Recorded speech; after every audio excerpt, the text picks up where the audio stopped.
Thanks everybody for coming. It's a great pleasure to have Alain Albouy give the first talk. And I've been asked to have people turn their video off, right, Annette? Video off also so that it'll make, because of the bandwidth issues.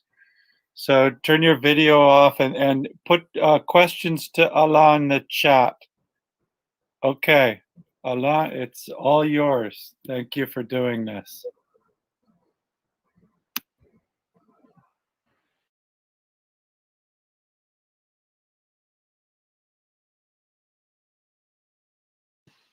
Richard, I think that you forgot something. What did I forget? To present Alain Albouy to start.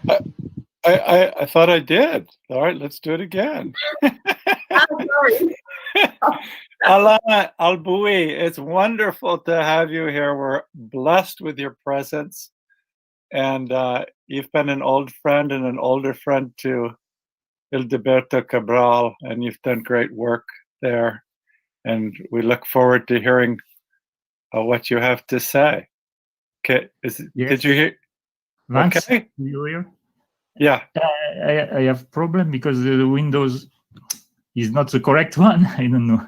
There is no selection for my window, so. I do not know how to work this medium, so I can't help. Can anybody help Alain so he can show his slides? Alain, você clica aqui embaixo, onde tem a setinha. Aqui está escrito apresentar agora. Já apertei. Agora, ele quer escolher a janela. O problema é que a janela. Aquela não aparece. A janela do... Da apresentação. Ela está aberta? Sim, está aberto. Vamos tentar a tela toda. Você quer que eu apresente daqui? Posso apresentar daqui. Não. Vamos tentar mais. Vamos tentar. Ótimo, agora. Vamos ver. Agora precisa ir para a apresentação. Estamos vendo a tela inteira. Eu não estou vendo nada lá agora. Faz Alt Tab para ir para a sua apresentação do PDF. Abre o PDF agora, se você fosse olhar no seu computador. Ok. Tá bom, agora está em tela inteira.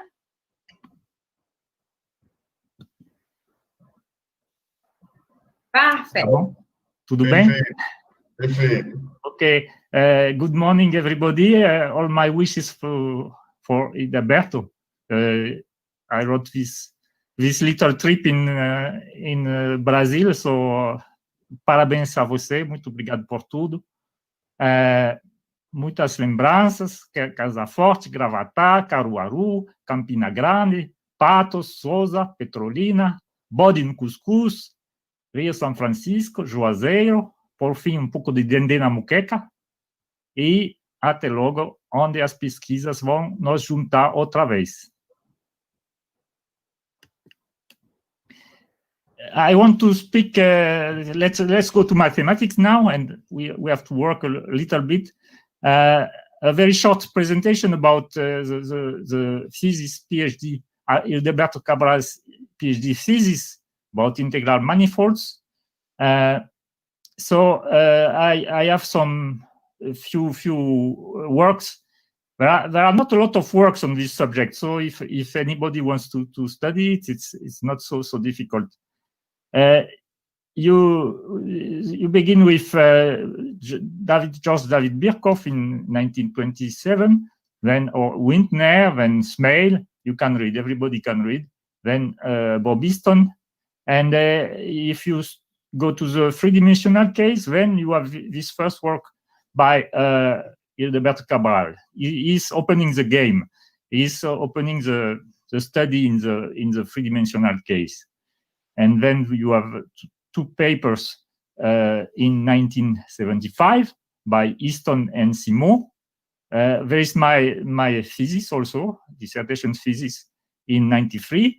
And just a bit after, there is a big paper by McCord, Meyer, and Wang. Then again, Cabral and McCord. Maybe you don't know, but Andreas Knauf and Nikolai Martinchuk wrote a preprint also. It is on archive. And it's announced also that soon Chris McCord will publish something, and something else with Wang, Chui-Dong Wang. So let's pass to the next slide. I don't see anything, so if any problem, I think I can hear someone.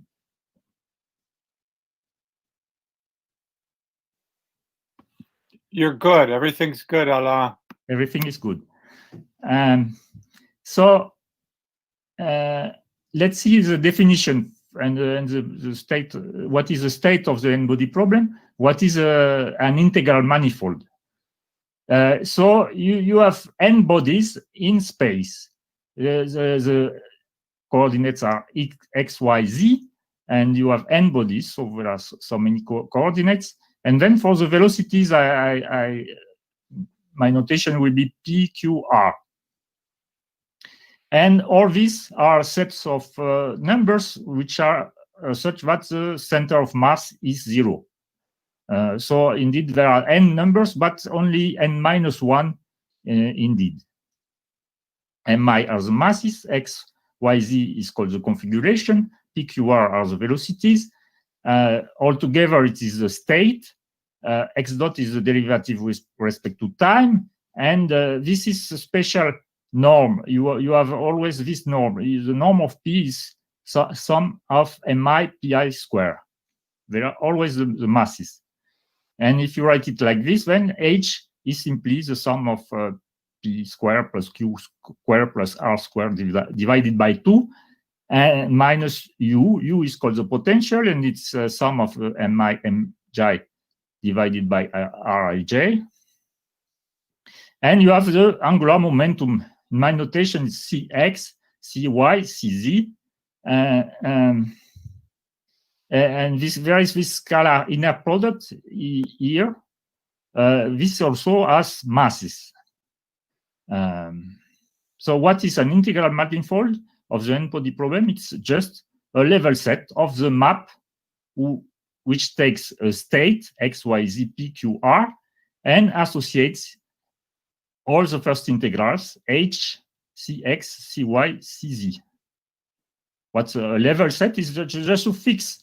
You fix h, cx, cy, cz, and you get a sub-variety of R6n-1, which is your integral manifold. If you want to count a little bit, let's make some count.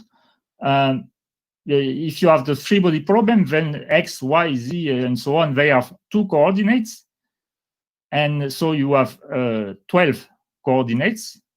You fix 4 coordinates for a function, so you have a 8-dimensional sub-variety.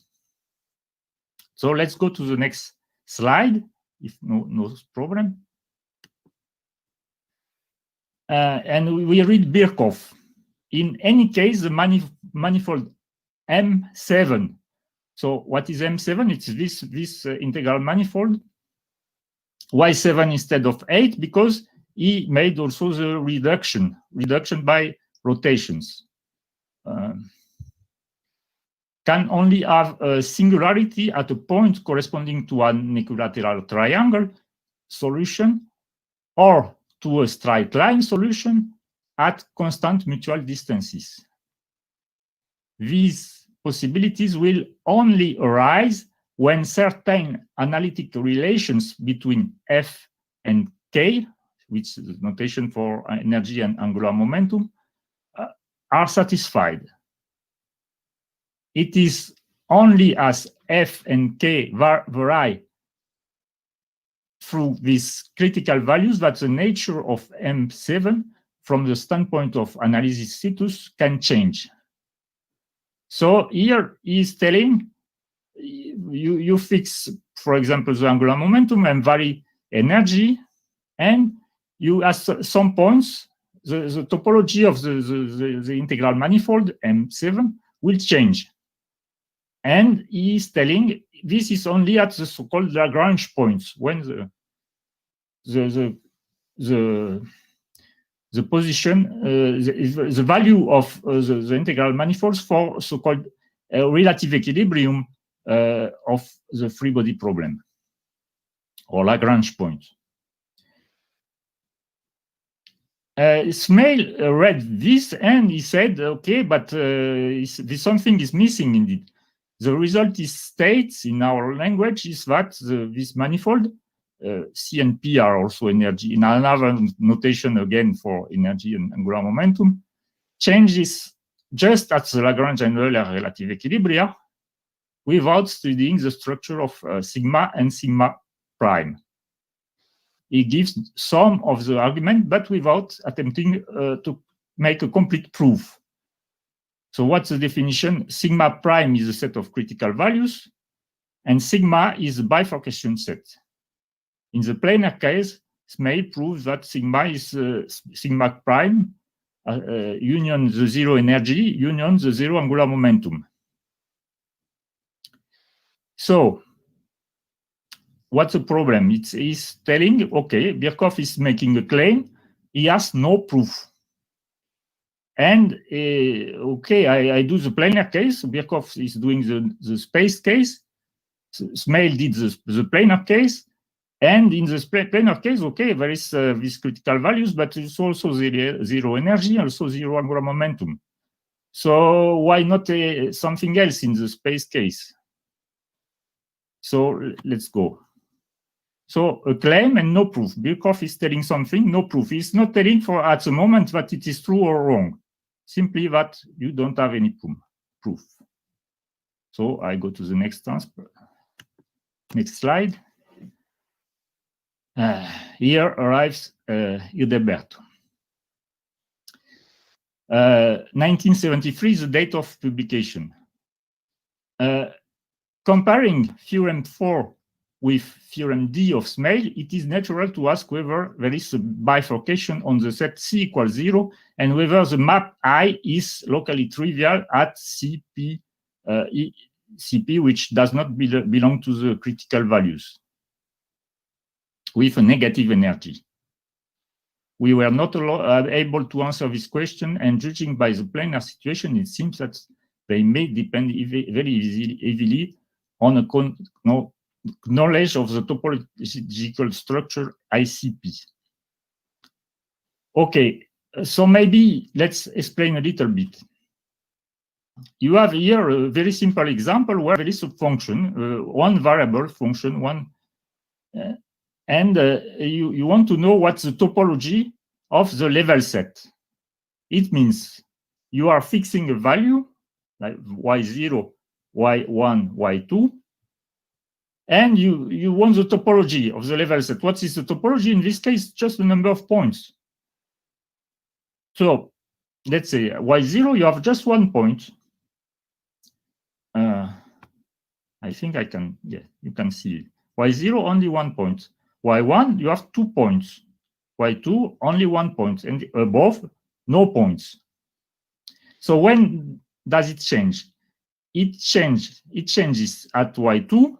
You pass from 2 to 0.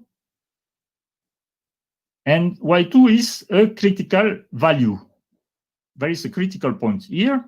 Y2 is the value for this critical point, so it's a critical value. So it's normal. The topology changes. Number of points changes. But something else happens here. Y0, you pass the value of the asymptotic value of the function, and then you add 1 point, then you get 2 points. So Y0 belongs to the bifurcation set, but not to the critical set, to the set of critical values. So that's the point. That's exactly all the secret of this is that you have possibility of changing the topology without passing through a critical value. Okay.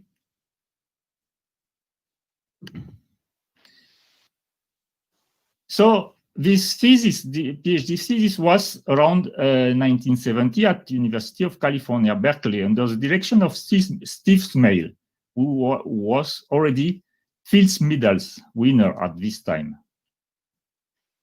The question was the integral manifold in the 3D case, while Smale was publishing two famous papers about the 2D case. Cabral gives complete answer about the changes of topology, except in the case of non-zero angular momentum and negative energy, where is asked the question we quoted. Homology groups are given if the angular momentum is zero and the energy is negative. No changes of topology happen if C is non-zero and the energy is positive. Proposition 7.4 in the paper by Cabral introduces a very important projection. You just forget the third coordinate of positions and velocity. So you take this x, this state of the system, x, y, z, p, q, r, and you delete the last coordinates, z and r. So if you restrict this projection to the angular momentum map, to the level of the angular momentum map, then this map defines a vector bundle above the manifold of the x, y, p, q, such that angular momentum is c. If the c is non-zero, this is a smooth algebraic manifold defined by this equation. But what's very nice with this projection that is it defines a vector bundle above this smooth manifold. So in the case of the three-body problem, it will be a plane bundle above any points of this smooth manifold. There will be just a plane of positions, of states, sorry. This is, I will call it the Cabral projection, and it will be used later. So this is what I say about the thesis. There are these results, and there is opening for great lemmas for the next results,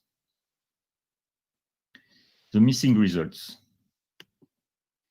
So here is Cabral at that time.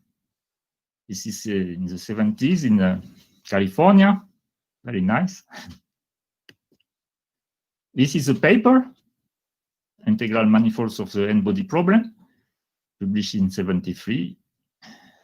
Hildeberto Eulálio at Rio. And at the end of the pages, there are this paper is a doctoral dissertation prepared under the supervision of Professor Smale at Berkeley, and also at Paris, at the IHES. You see the notations. I pass. This is theorem 4, which is important. It's telling what I said. It's this local triviality means there is no bifurcation in the domain where the energy is positive. And there is a quotation I said by Cabral, comparing with theorem 4. It is natural to ask whether there is bifurcation when the energy is negative. So this is contribution, a very nice contribution by Hildeberto, and then we continue the story. In the same year, 1975, there are two papers, one by Easton, one by Simon.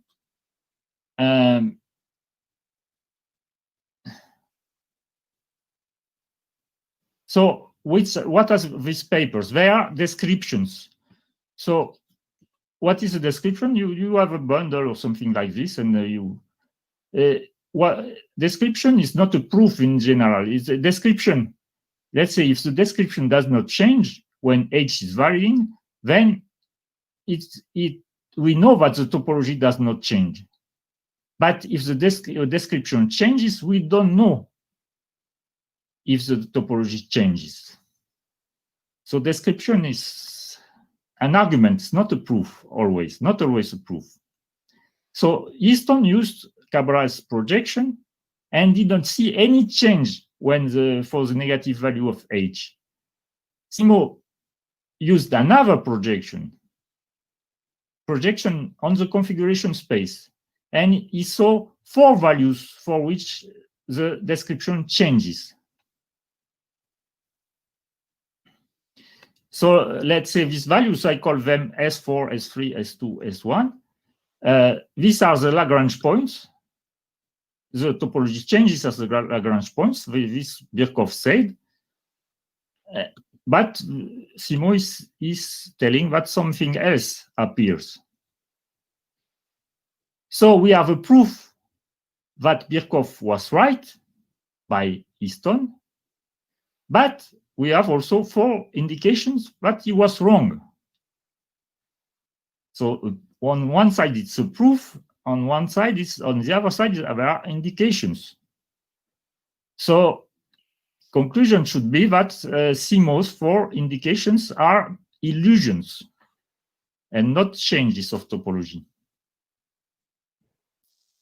So at this point of the story, let's say, I visited Cabral in 1989.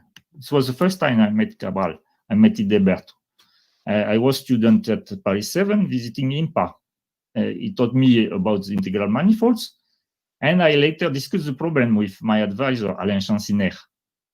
I revised the description by Easton, did exactly what he did, used Cabral projection, and found an apparently small mistake, sort of division by 0. It's like we do all this kind of mistake, just in some very teeny cases, the coefficient was 0, and Easton was dividing because most of the time it is not 0. The revised description shows 3 singular values in the negative energy interval. They are Simo's values S1, S2, S3. But this proved that the 4th of Simo's values is an illusion. This doesn't mean that there is a mistake by Simo. It's just that the description is changing at S4, but the topology is not changing. So the proof is that Easton revised description does not change.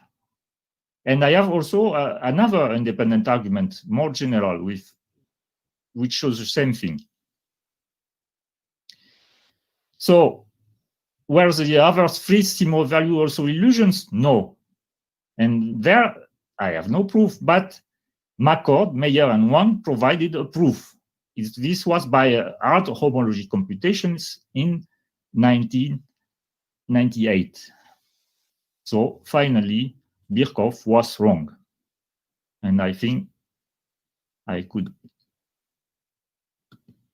finish my talk here. Is it okay? Okay?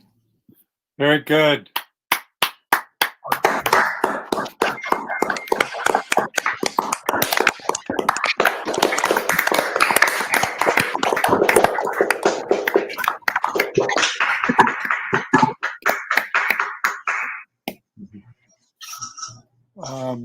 It says questions can be sent by chat, but maybe someone has a question. They can just turn on their mic. I have a question.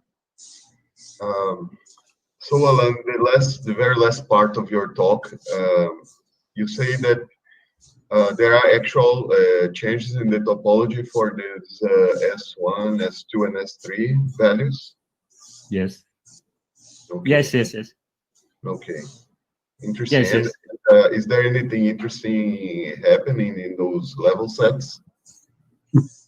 I mean, like what kind of change?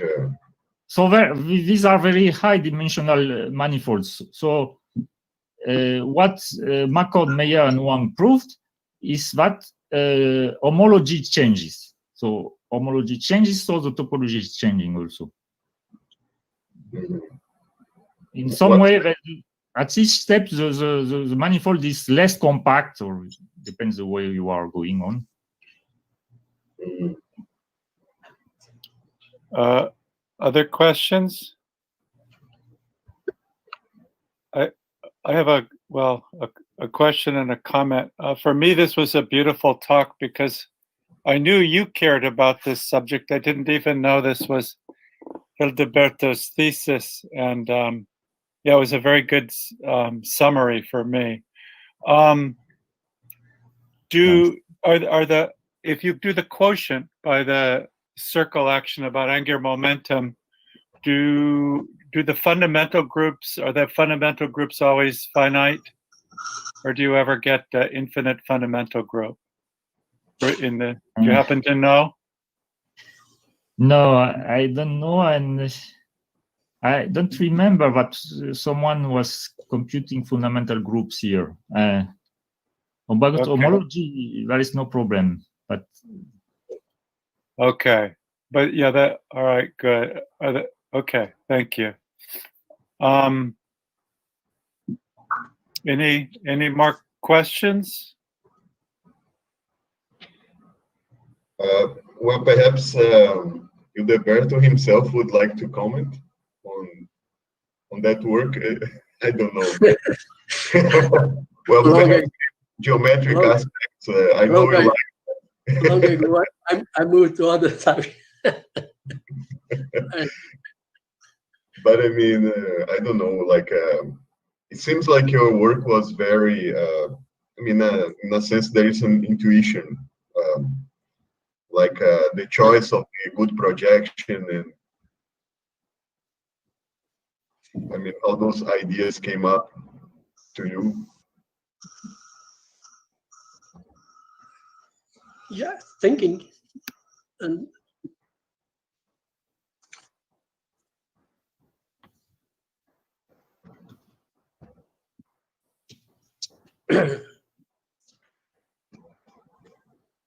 Can people hear Hildeberto? I cannot yes, hear him. I hear. Yeah. Well, you know, thinking. You're under. That's a great answer. I mean, that's perfect.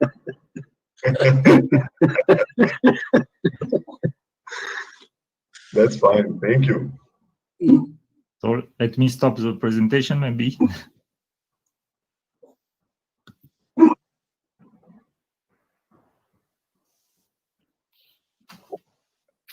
And that is it time to move on to Laurent, or do we? There is a question, I think, in the in the chat. Okay, so there's a question from Jair to Alain or anybody in the audience who wants to know: do people? I'll put it. Study the equivariant topology. If you say all the masses are equal, and you impose discrete symmetries. He asks if people have looked at that. Myself, I don't know. It's a good idea, of course, but it should be some singular stuff. But probably nice. But I don't know any reference. Okay. Yeah, this James Montaldi certainly used this equivariant homotopy, but more in configuration space. Okay. All right. No more questions. I guess it's time to move on to Laurent Niederman. Stop. Huh? The video. Oh, the video. Okay, I can't. Yeah, thank you. Go.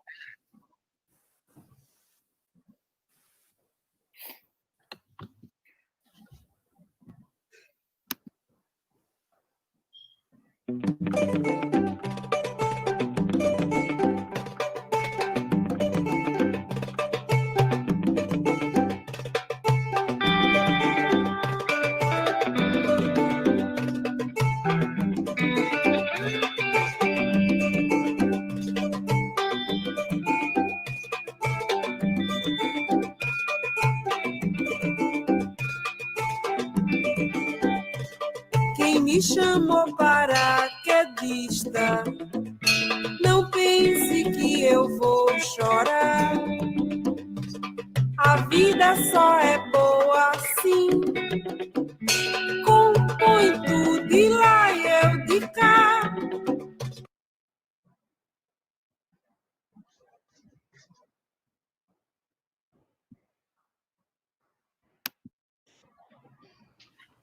Hola Hildeberto, desde aquí, desde Punta Arenas, desde Chile, te envío un gran saludo del día de tu cumpleaños y deseando de que cumplas muchísimos más, tú lo mereces. Un abrazo.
Very nice.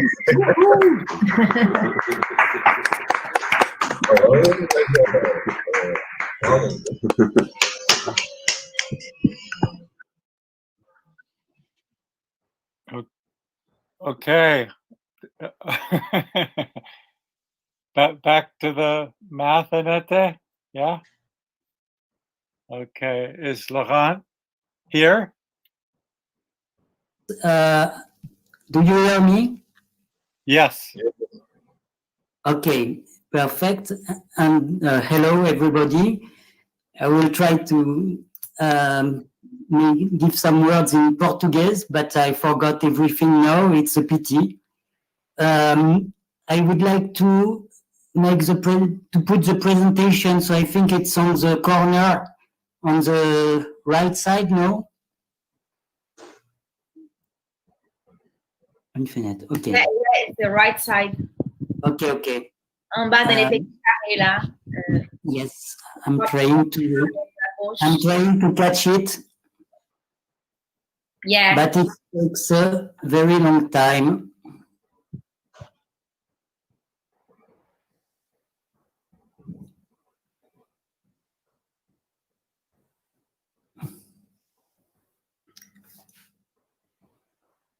Is it okay? Do you have the slide? Yes. Yes, so Yes. it was, okay, perfect. So I think I'm ready when you want. You can put a full screen, Laurent. Yes.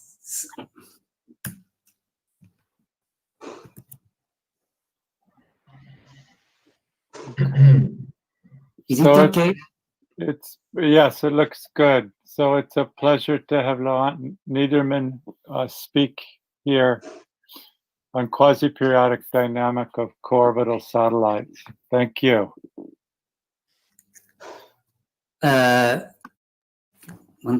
Obrigado por la convite, pero no puedo falar português agora. I forgot everything. I can speak Portuguese, but in any case, I'm very pleased to have this opportunity to talk in the honor of Hildeberto for his 80th birthday. I met Hildeberto the first time, I think around 2007 or something like that, I think so. At the time, he was visiting Paris. I think Jean-Pierre Marco in Jussieu, but maybe I'm wrong. At least it was at the end of the years 2000s. And it was my first, the first place where I met Hildeberto and his wife. And he was always very kind, and he visited us numerous times during this period. Either, I don't remember if it was in Jussieu the first time, but for sure, several times it was in our team at Observatoire de Paris with Alain Chanciner, Jacques Lascar, Alain Albouy, Philippe Robutel. And then, for the first time, I had the opportunity to go to Brazil in 2010 at the CDMEC meeting. We had photography in the presentation of Alain. It was my first contact with Nordeste and with Brazil, actually, and I fell in love with the kindness and the enthusiasm of the peoples. I had other opportunity to come back either in Aracaju or in Recife, and it was always a real pleasure to visit your group. And at other times, Hildeberto came, also Annette came, excuse me, I have okay. So other members of the Recife teams visited us at the Observatoire de Paris, especially Hildeberto, several times. It was always a pleasure, and I remember that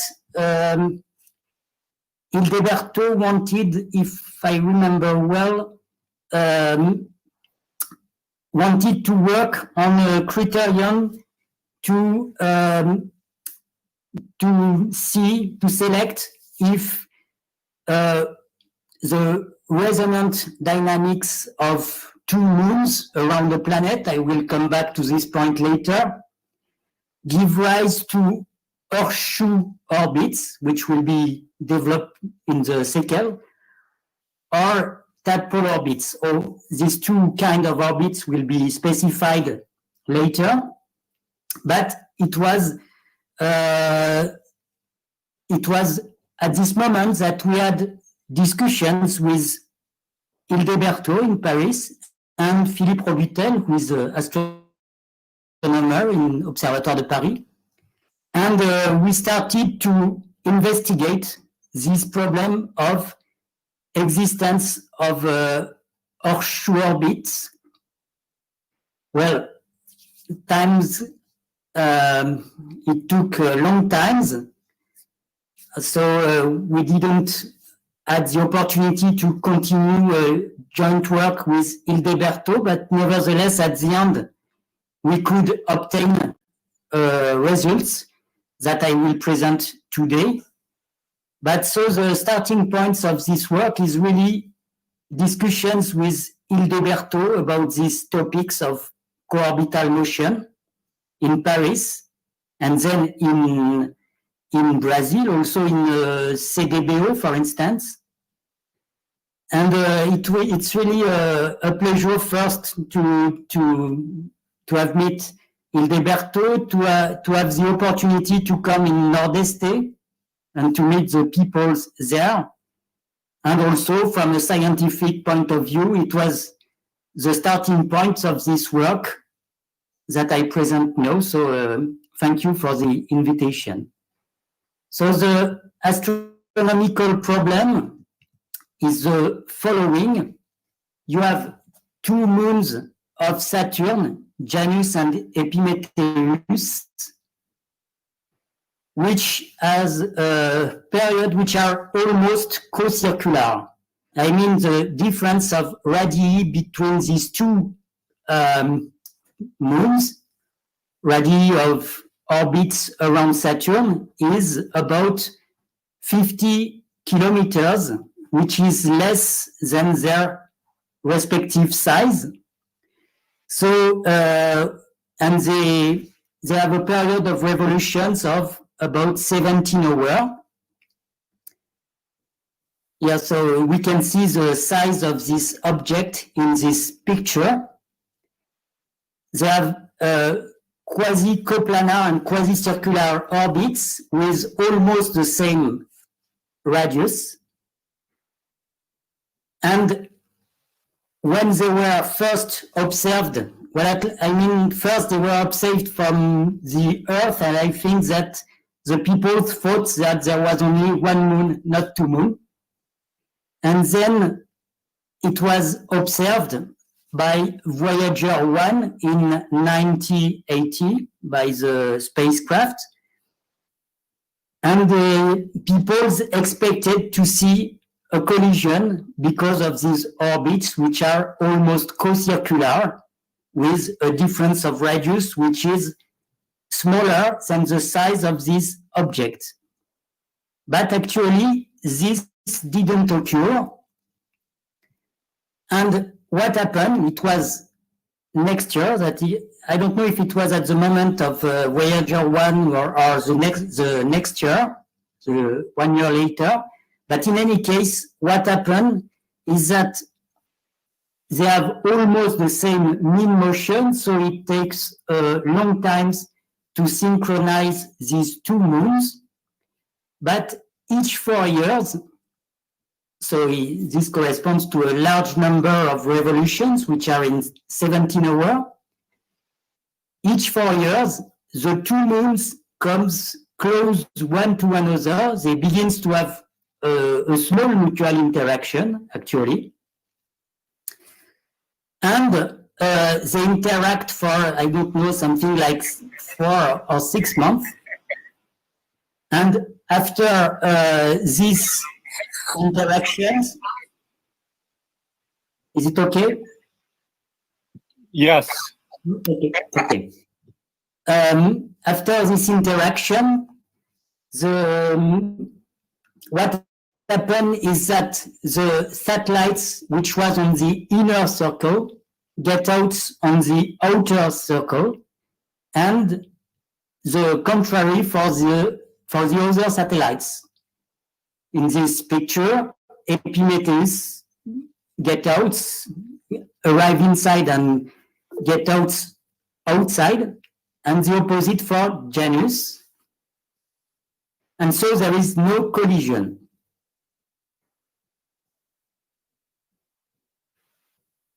So in order to give a picture of the dynamics, we can represent the motions in rotating frames, which evolves with the average angular motions of the mean motions of the two moons. And in this frame, you have this picture where these two satellites, evolves in or along orbits which looks like horseshoe. So that's the reason why these kind of orbits are called horseshoe orbits. It's not related to SMAIL. It's not not SMAIL of the Hildeberto thesis, but really because they have an horseshoe shape when these orbits are depicted in a rotating frame. In order to give some ideas of the quantities which are involved, they are a little bit detailed in this picture, the size of these horseshoe orbits. And also, an interesting point is the mutual, the angle of separation between the two moons. The minimal angle of separation is about 5 degrees when they come at the closer approach. And just to specify, this corresponds to 14,000 kilometers, and this is about 100 times the size of the Hill sphere between these two satellites. The Hill sphere means the place where the mutual interactions are higher than the interactions with the central attractor. So in this case, the satellites goes close, but not very close. The interactions with Saturn is always the leading force. So this is an observation. Actually, since this observation, this kind of orbits have been studied very accurately by astronomers and mathematicians by numerical or semi-numerical methods, especially in the restricted free body problem. Actually, the mass ratio between Janus and Epimetheus is 1/3. So it's not, there is no different scales of masses. It's one masses is about 3 times the other one. There was semi-analytical and numerical studies which was performed by astronomer, starting with Yoder and all, to have very accurate predictions on these orbits. There was studies by Alexandre Bruno, and I don't remember the co-author. There was studies by Bengochea, Ernesto Perez Chavela, and Mexican team. There was study by Yibre, Ole, but we wanted to prove in an complete analytical way the existence of periodics or quasi-periodics horseshoe motion of this kind, and there are still issues to make computer-assisted proof with this method. There was also another studies in this setting which was made by Waldvogel and Jörg, where the strategy is to consider an outer approximations of the motions when the moons are far away, and an inner approximations, and to match these two approximations. In any case, this kind of singular perturbation methods presents a lot of problem in order to make it completely rigorously. And in order to make it in a complete analytical way. Kors and al. has proved the existence in 2004 of quasi-periodic solutions in a truncated problem which corresponds to this setting. They look at different quantities, the mass ratio of the planets with respect to the central attractor, the difference of radii between the two moons, the minimum angular separation between the two moons, and they link this different quantity by a small parameter epsilons, and they developed, they can specify an area of the phase space where you have good approximations of the vector fields, which is global. I mean, which is valid. There is no inner or outer dynamics. It gives global approximations of the dynamics. And if you neglect the remainder, you can prove the existence of quasi-periodic solutions in such a problem. After the completion of our work, so I forgot to specify that it was a work with Philippe Robutel, who is an astronomer in our team, Observatoire de Paris, Astronomie et Systèmes Dynamiques, and Alexandre Pousse, who was at the time at the end of his PhD with Philippe, and who is now in Italy, postdoc. So Kors, Palacian, and Yanguas published complete results, I mean, where they implement the approach of Kors and all, but handle also the remainder by means of a computer-assisted proof by algebraic manipulator in order to compute a normal form at a sufficiently high order and obtain and could apply KM theory in this setting via an analytical, a computer-assisted proof. So here we want to give an analytical proof of the existence of quasi-periodic co-orbital orbits, Horseshoe orbits in the terminology I gave before, and actually it's a handwritten proof. It's a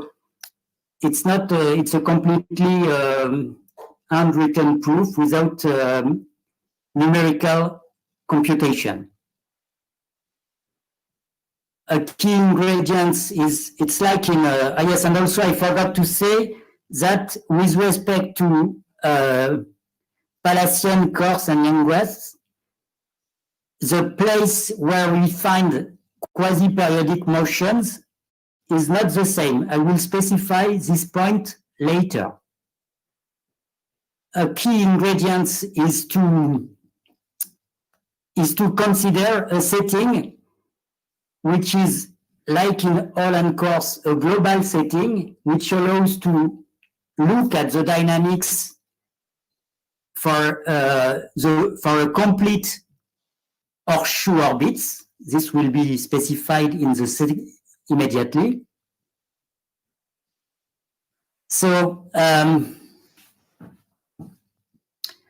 the setting is really the very classical setting of the planetary free body problem, we assume that we have two moons which has a very small mass with respect to the mass of the central attractor, but there is no assumption on the relative size of these two moons. We are not in the restricted free body problem. So of course, we have the main part which is given by Kepler Hamiltonian, two uncoupled. So yes, I specify we are in the plane. We study the plane problem. And we have the main part which is given by two uncoupled Kepler problem and the perturbation which is given by the mutual interaction.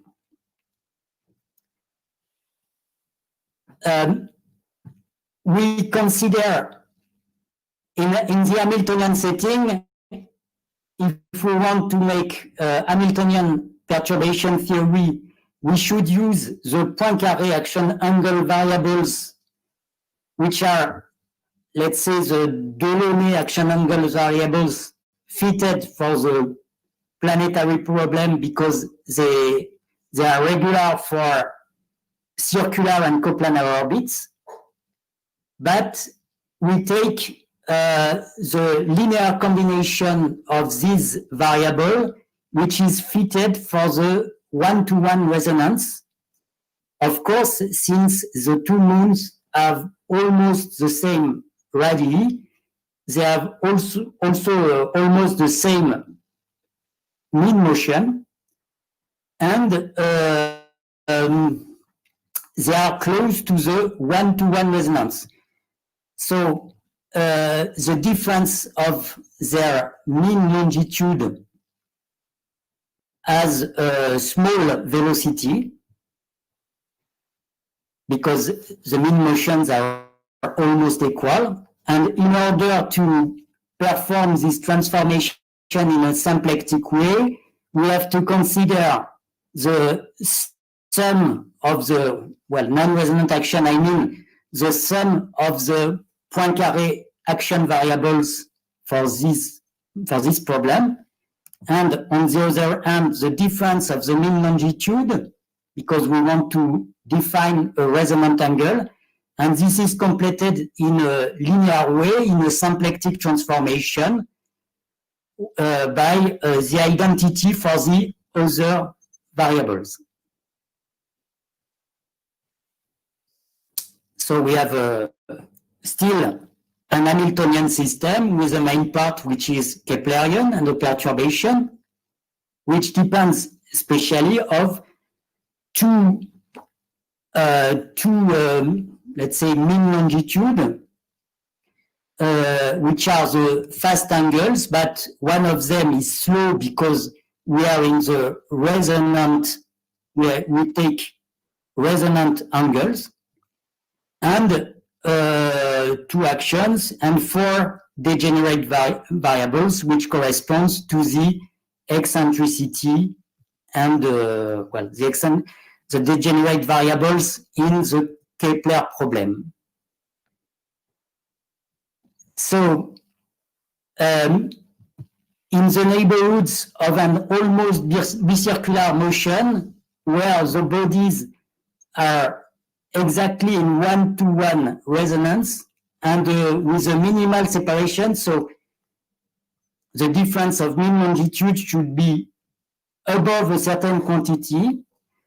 This is actually, this quantity is of order 1. It's not related to the mass ratio of the planets. It's really a quantity of order 1, while for the Hill sphere, this minimal quantity should be something like epsilon's 1/3 at the power, where epsilon is the mass ratio of the planets with respect to the central attractor.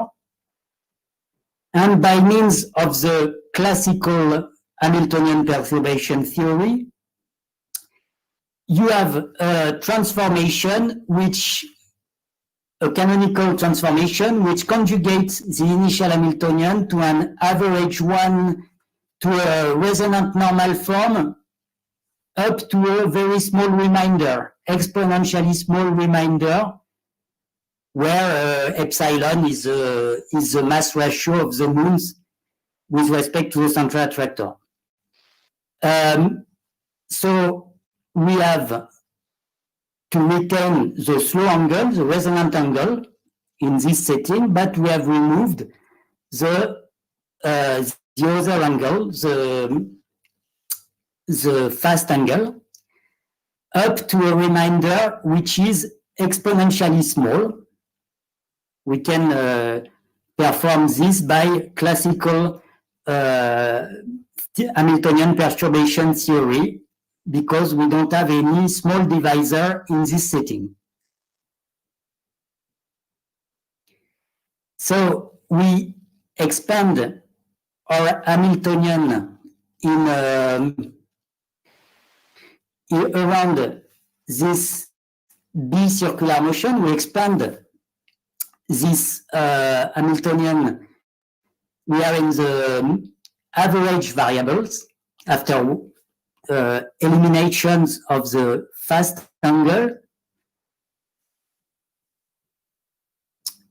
And since we developed our integrable Keplerian Hamiltonian on around a one-to-one mean motion resonance, and we are in with a resonant angle, one frequency is 0, so we have with this sort of expansion.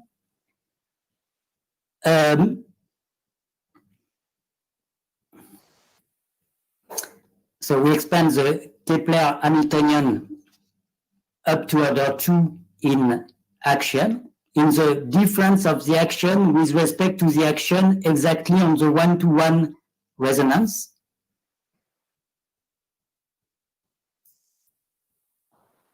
So a crucial ingredient in this method is to use D'Alembert rules.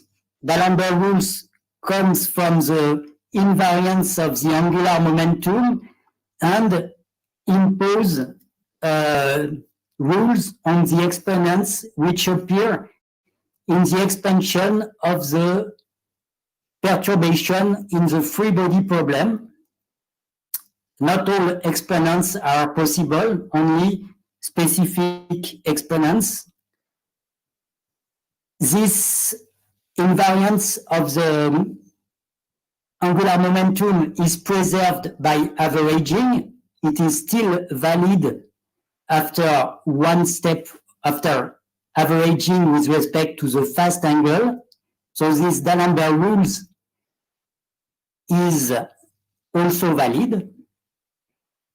And the consequence is that our Hamiltonian can only contains terms where eccentricity appear only at even order. There is no terms. So in this setting, I don't remember. I took yes, x and y.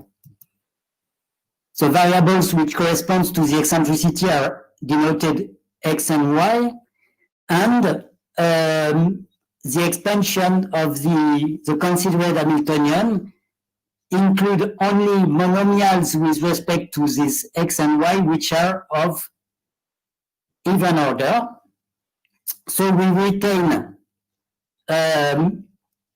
this monomial up to order 2 and a remainder of order 4 or above in eccentricity, in degenerate variables and x and y. So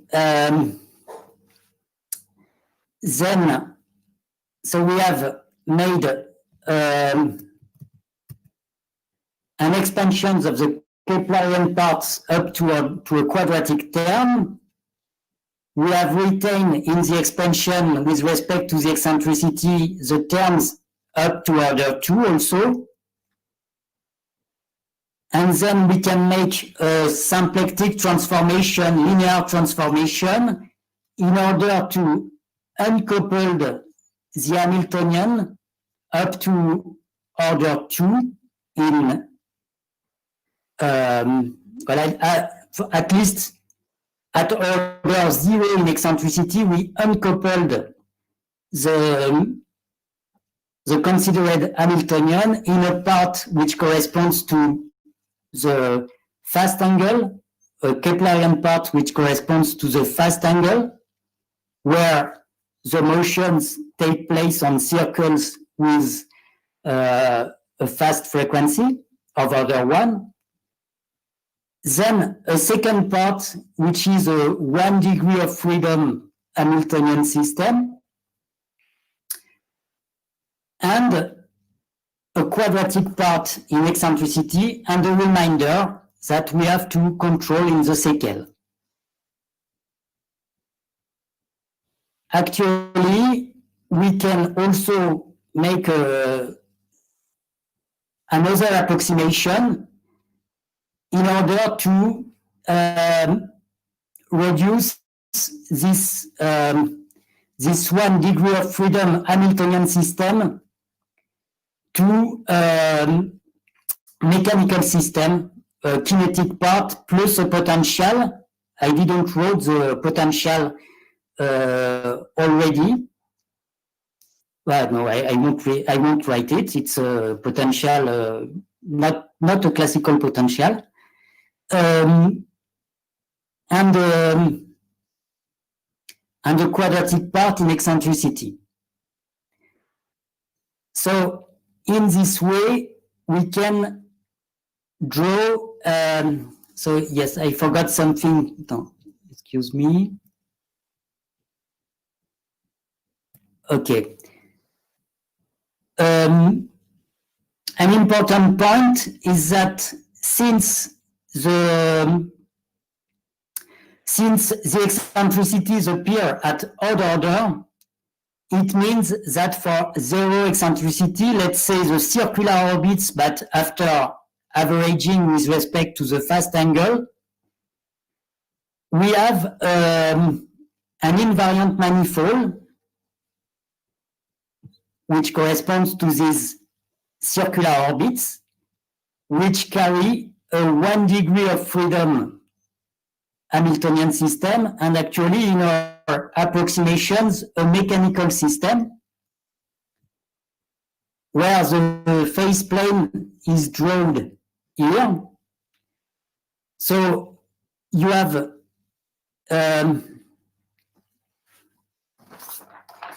so in the vertical axis, you have the second action. It corresponds to the, let's say, to the second semi-major axis. And in the horizontal axis, you have the resonant angle. So the angular separation between the moons.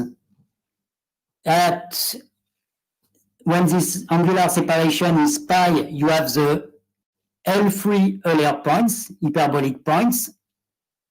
You have the Lagrangian points L4 and L5.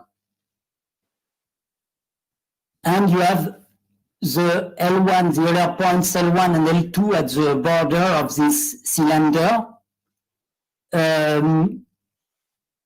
So what we want to consider is horseshoe orbits, which goes around the 2 Lagrangian points.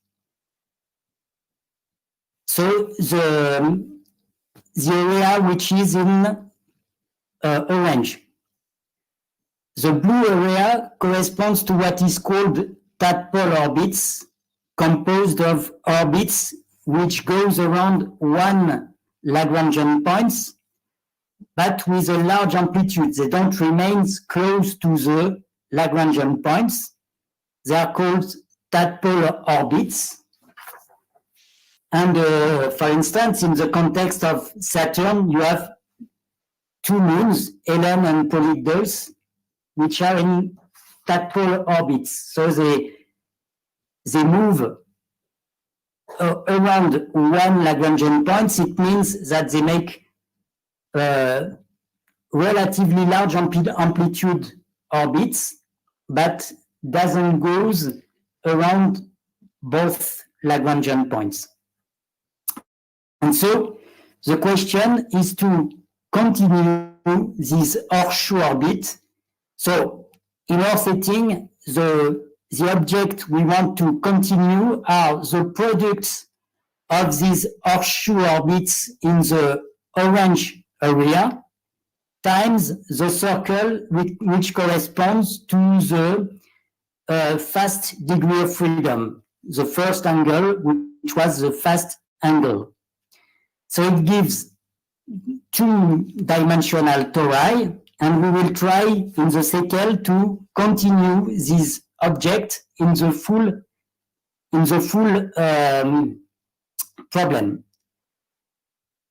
Actually, due to issue in the computation that I talked about later, we have to consider, in our case, orbits which are very close to the separatrix arising from L3. In course all Palacian-Yanguas study, on the contrary, they are close to the other sides of the horseshoe orbits, close to not far from the Hill sphere. The Hill sphere are the area between L1 and L2 at the border of this cylinder. So in course all approximation, you consider orbits where the minimal angular separation is a power of the mass ratio between the moons and the central attractor, but still you don't enter the Hill sphere where it's another motion. So you go close to Hill sphere, but not too close. In our case, we are on the opposite side of the domain, close to the separatrix arising from L3 due to issue in the computation I talk later. And actually, the real motion are somewhere in between these two borders. So we have decoupled the fast degree of freedom, which corresponds to the non-resonant angle in Kepler, and the semi-fast averaged degree of freedom. Since we have a mechanical system, we have explicit expressions of the action angle variables for this semi-fast degree of freedom, which are integral, parametrized integral by the classical formulas for mechanical system. And especially, we can compute asymptotic expansion of the frequencies involved in this problem when you consider orbits of energy which are close to the separatrix, the homoclinic orbits with respect to L3. So that's what we make, and actually I cannot, let's say, if you have, so you have a first frequency, which is the fast frequency, which is of order 1, and if you denote by delta the shift of energy with respect to the shift on the separatrix, the frequency of the horseshoe orbits, the frequency of the horseshoe orbits are of size square root of epsilon. Epsilon is the mass ratio divided by logarithm of delta. Sorry, how long do I have?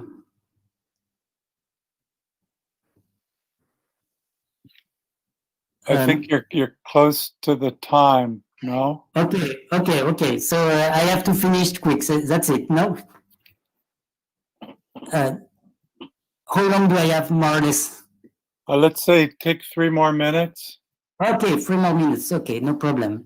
So we can compute asymptotic expansion of this frequency map. And now we make an average in the same way with respect to the angle which appear in the action angle variables for the semi-fast degree of freedom. Always the same, it can be performed up to an exponentially small remainder, because the frequency, we cannot have mixing, we cannot have small divisor, because the semi-fast frequency is of order, if we link the shift of energy with the mass ratio of the moon, it's of order square root of epsilons divided by logarithm of epsilon, and it cannot mix with an other frequency which is of order 1. So we don't have any small divisor, and moreover, the invariant manifolds which carry our integrable dynamics is a normally elliptic invariant manifolds because of the invariance of the angular momentum.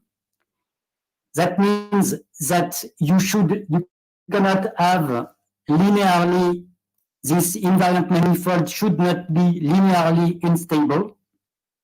And you can compute also by considering the average of the quadratic part in eccentricity. You can compute asymptotic expansion average with respect to the semi-fast angle. You can compute asymptotic expansions of the normal frequency in the normal directions of this invariant manifold.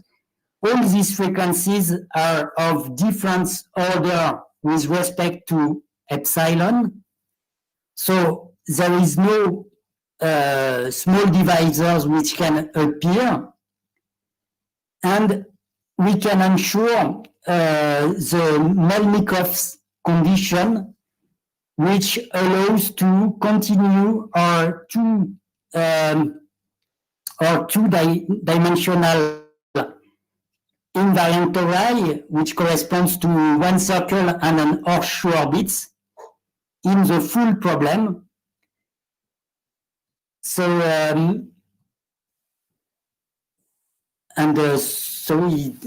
actually we apply the theory, the theorem of Pousse, but this theory comes from Eliasson, Kuxin at the origin, and we can show the persistence of this two-dimensional invariant tori. And when we come back to the initial variables, these give rise to quasi-periodic horseshoe motion, where you have this exchange of orbits. So I finished. Thank you, and happy birthday, Hildeberto.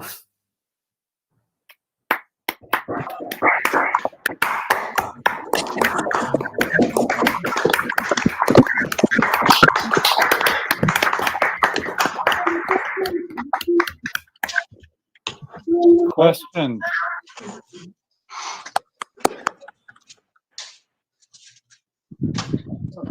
I have a few. I don't see any in the chat. Do you happen to know if any of these have been seen in exoplanets, these horseshoe orbits, or is it even possible? I don't know. If you think that it exists in exoplanets, that's a question? Yeah. Actually, the reason why Philippe Robutel studied extensively this kind of motion, and actually he thought about these models for these integrables models, was really initially to make a criterion in order to make statistical studies on the observations of the exoplanet in order to measure, in order to detect exoplanets which are of this kind in one-to-one resonance, And so far as I remember, they thought he had very good candidates before this summer, and at the end, it was not the case. So for the moment, they could not obtain this, but one of the important initial motivation for this model, this integrable model, at least in Philippe studies, initially was really to have a good model to select observation in order to detect one-to-one resonant co-orbital planets, and they are still looking for this. But maybe I make another, just a very small comment. This model, it's questions of history of celestial mechanics. After the completion also of these works, we found that in the astronomer Brown, so the lunar motion is the theory of Hill and Brown. Actually, in 1911, considering the expansion by hand without justification, but still he managed to derive the first order terms in the one-to-one resonance, and he exhibits the mechanical system we consider here in 1911 and make pictures of orbits which are horseshoe. So it was 70 years before Voyager, really for an applied celestial mechanician. Thank you. The other question that came up for me is, to what extent is Janus and I can't say the name either, Epimetheus, what extent is the motion three-dimensional? Do they lift off the plane on the order of the in-sphere radius, or do you happen to know? Oh, they are almost coplanar. Actually, the strategy we developed can be, there was an issue with when you consider the classical KM theory which is not in one-to-one resonance, which was developed initially by Arnold. There was a problem because he proved in the planar case that you have invariant tori, but he says that you could consider the spatial case for small inclinations as the perturbations of the planar case, and there was an issue at this step, which was solved by Hermann, actually. And what I want to say is that the strategy we had for the planar case can be, in theory, we can make the same thing in order to go to the spatial case. I mean, to develop the same strategy. The point is that each time that we try to expand something, we find something that really cannot be written. It's very ugly each time.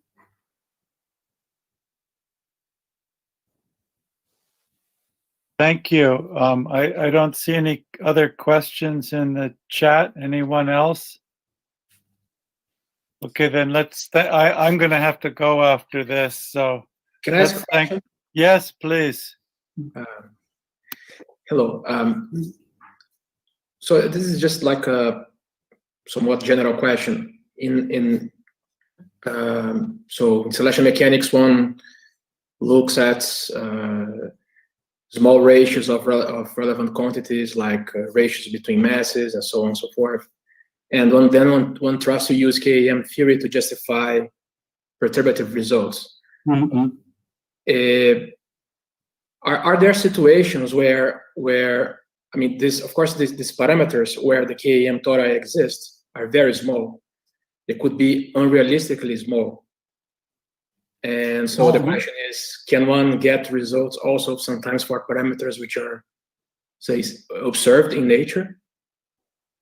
You mean, for instance, in the KM case, you mean for results are valid for a very small ratio, which is not realistic in the, you mean in a physical? Yeah. I mean, I'm usually also, I'm very happy when I see KM in action, but also there is also this usual people like astronomers would be, say, skeptical about. If it works with physical parameters, that's a question. Yes, exactly. Yeah, I mean, if there are examples of situations where we can go with the no, it's really a very big issue. I mean, all the studies which are performed where people try to prove something with larger parameter,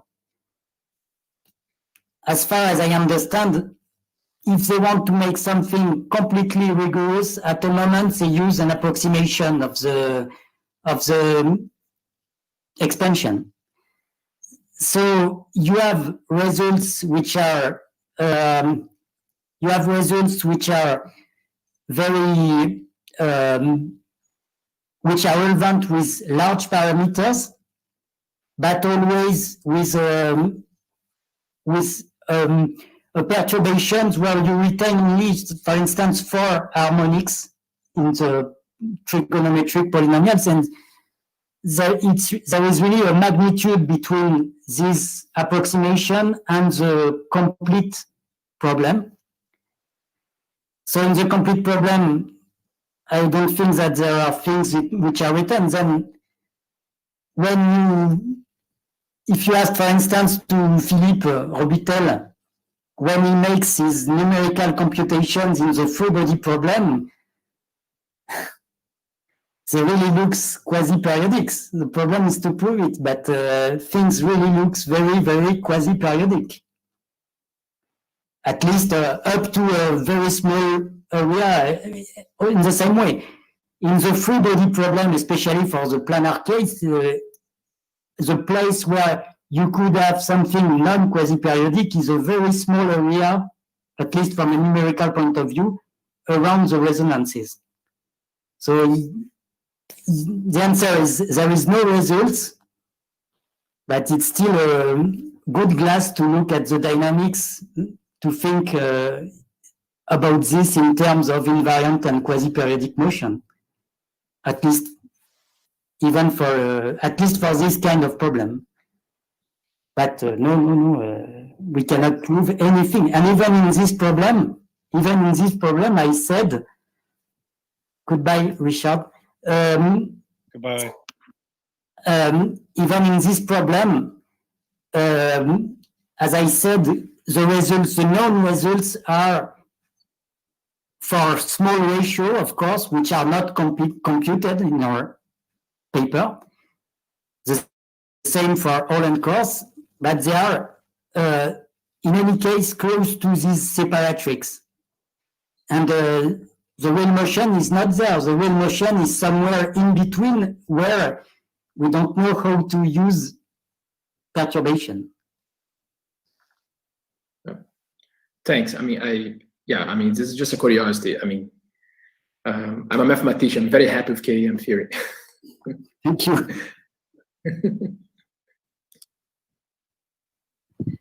Okay, any other questions or comments?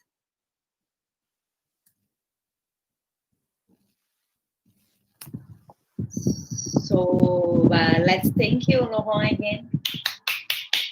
Thank you, and thank you, and I hope that after all these events, I have other opportunity to come in Recife. We want to propose